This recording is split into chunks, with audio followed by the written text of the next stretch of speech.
welcome to another episode of Tarot with Durican. I'm Durican. I'm one of the readers at Crohns Hollow. If you would like to set up an appointment with me, you can give them a call at 801-906-0470. I accept walk-in clients on Fridays, and I'm usually available during certain hours the rest of the week. So please give me a call if you're interested in getting a reading from me. Today I wanted to talk to you about a topic that comes up often while I'm working at Crohns Hollow, and that is beginner decks and picking your own tarot deck. Now, there are a lot of myths that abound about tarot, and part of my job as a tarot reader and a tarot teacher is to expel some of those myths from the common consciousness. So let me begin with the beginner's decks. First of all, there's no such thing as a real beginner's deck. There are decks that have fantastic images, and then beneath them on the bottom there's a little blurb about what that card's interpretation is supposed to be. There are decks that are, for instance, the Easy deck, which comes with a wonderful book, and the Gilded Tarot. I own that. But the truth of the matter is there's no such thing as a beginner's deck. The reason being because every tarot reader is really a beginner. No tarot reader is fully aware of their subconscious. No tarot reader is fully in tune with their intuition. Every time they pick up a tarot card, every time they give a reading, the meaning of the card becomes clearer to them. Working with the cards unravels the many layers of symbology and metaphor that each card possesses. So, for those of you who've never read tarot cards before and are interested in doing so, keep in mind that even somebody like me who's been reading tarot for a very long time, or the people who read at Crohns Hollow who have also been reading tarot for a very long time, keep in mind that we are all just beginners. We are all fools on the journey of the major arcana. Picking a tarot deck when you're a beginner has been said to be a daunting task. It's not really. The people who say that it's a daunting task say that, I think, because they want people to read their blogs or watch their videos or give them more praise. The truth of the matter is, picking a deck is as easy as going to a store, finding a deck whose pictures you like, taking it home and studying it. Learning to read the tarot can also be easy because it already speaks to you in a language that you, for the first year or so of your life, understood. And that's the language of images, the language of symbology, the language of dreams. A tarot deck is a book of images. It's a book of symbology. It's a book of dreams. It's created to help you and the people that you work with as querents to grow, to become greater than you were at the beginning of the reading. So, for you beginners out there that are just starting to learn tarot, or who are interested in learning the tarot, whatever deck you choose is the right deck for you. There's no such thing as a wrong deck for you. Picking a tarot deck, as I said before, is actually quite easy. You go into a store. You look at their tarot selection, whether it's on the wall, whether it's in a cabinet, whether it's in a giant book, and go through them and see which images speak to you the most. See which images pop out at your eye. See which images make you feel something. That's the easiest method of picking a tarot deck for yourself. Actually going out and picking one. Another option is to actually hold a deck of cards in your hands and noticing what happens to your body. Is it hot or is it cool? Do the cards feel heavy in your hands or do they feel light? Do you get tingles? Do you get chills? Do the hairs on the back of your neck rise up? All of these are signs from your subconscious mind letting you know that it really likes the pictures that it's seeing.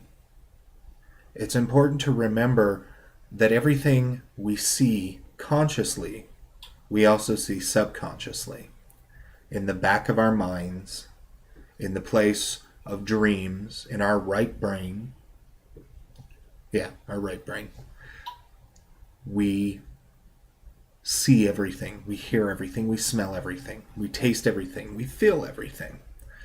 Our dream world, the dream world of our minds, the subconscious, is always present and it's always active, just as the waking world is always there, though we're not always aware of it. Tarot cards allow us to bridge the gap that exists between our conscious and our subconscious minds. The conscious mind looks at a card and can interpret it. The subconscious mind looks at a card and knows what it means and sends intuitive information to the conscious mind. That's how tarot cards work. It's not a science. It's never been a science. It will never be a science. It is an art, an intuitive art. And it's important to keep that in mind, especially when you're speaking with detractors, people who believe that the tarot is nothing more than a set of beautiful playing cards that many people use to bilk others out of money.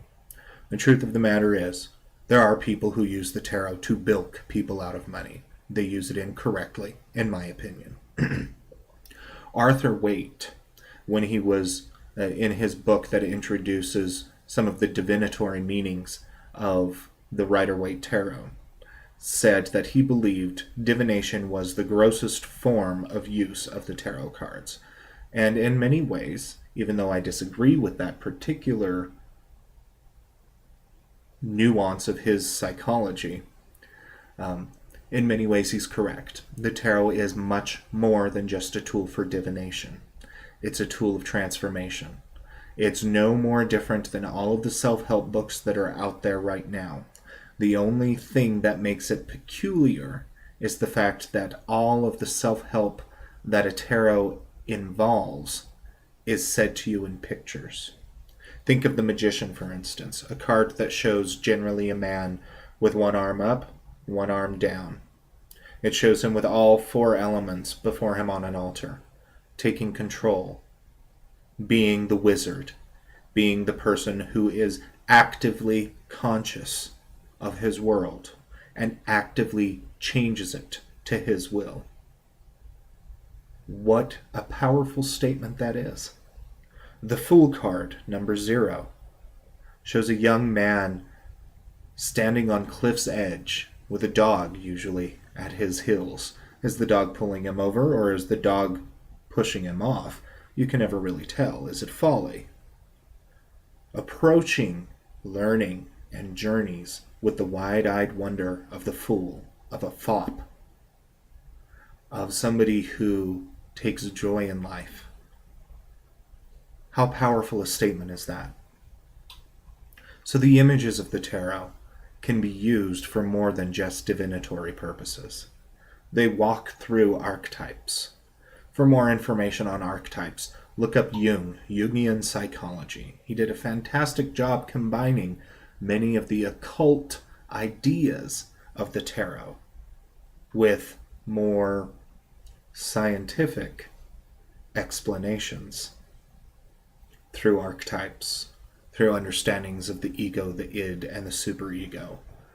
And he did a wonderful job helping people to grasp the tarot. His beginning grasp, mind you. The tarot goes much deeper. The tarot is also used in magic. It's used in spiritual evolution. And so in some ways it cannot quite be defined the way that we'd all like it to be. So picking your own tarot deck is a process that's easy because you already know what type of artwork you like to look at. You already know whether you prefer photorealistic, cartoon, or a mixture in between. You know if you like romanticism. You know if you like Georgia O'Keeffe. You know if you like stylized and idealized. You know if you like animals, if you like looking at pictures and photos and images of animals. For every type of person there is in the world, with their particular twist in artwork, there is a tarot deck for you. Many of which, by the way, can be found by visiting Crohns Hollow, 2470 South Main Street in Salt Lake City, Utah. The phone number there is 801-906-0470. All of the decks that I own, with the exception of my Rider-Waite deck, I've purchased from Crohns Hollow for fantastic prices. If you want to get a good idea of what a tarot deck looks like, you can come visit any day of the week and ask one of the readers to go through their deck with you and ask them, why this deck? What is it about this deck that made you choose it? It's a really great question to ask a reader, in particular, because they will go on for a very long time telling you about how awesome this particular deck is. And they'll also remind you in most occasions that this is their deck. It's the deck that they claim, and it may not be the right deck for you. So when you want to pick your own deck, when you are ready to take that step forward and choose to live an evolved life by choosing to pick a tarot deck,